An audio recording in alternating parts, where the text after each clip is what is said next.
എടാ സബേ, എന്നോട് കുറച്ച് കാലമായി ഒരു കാര്യം പറഞ്ഞായിരുന്നു. എന്നിട്ട് നമ്മൾ കല്യാണം കഴിക്കണം. നമ്മൾ തമ്മിൽ കല്യാണം കഴിക്കണ കാര്യമല്ല, നമ്മളൊരു പെണ്ണ് കിട്ടണം. ചുമ്മാ ഞാൻ പിടിച്ചു. നീ ലൈഫിന് സീരിയസ് ആയിട്ടൊക്കെ കണ്ടുപിടിക്കാം. എവിടെ നിന്നേ? നമ്മൾ എത്ര നാളെ കൊച്ചിയിൽ വന്നിട്ട്?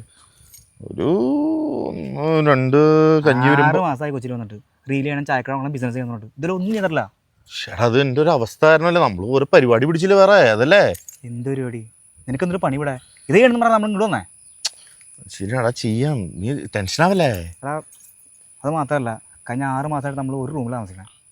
അതിനിപ്പോൾ എന്താ? അതിനൊന്നുമില്ല.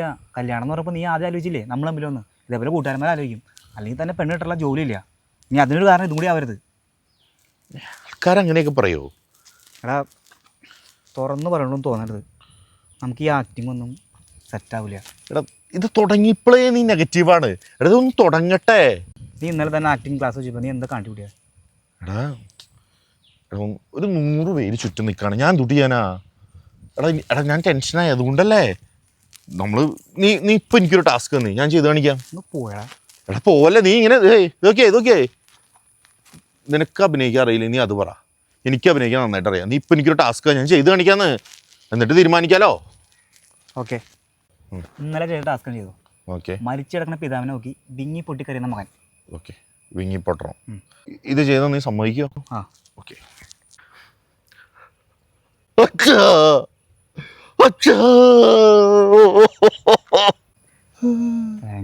തലയിൽ വീഴാനായിട്ട്. എടാ പോലെ എടാ നീ കാരണം എന്റെ ഭാവി നശിക്കണപ്പേ. നീ ഇങ്ങനെ പെട്ടെന്ന് ഇട്ടും പോയി കഴിഞ്ഞാൽ അങ്ങനെയാ?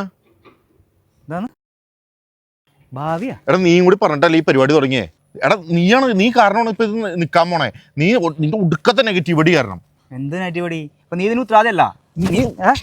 നീ മേത്തോട്ട് കളിക്കണേ. ഈ കഞ്ചാവ് വണ്ടിമേ വലിച്ചു കയറ്റി ഇവിടെ നടി ഉണ്ടാക്കണോ? കഞ്ചാവാ അതിൻ്റെ കൂടി ഒരു കുറവുള്ളൂ.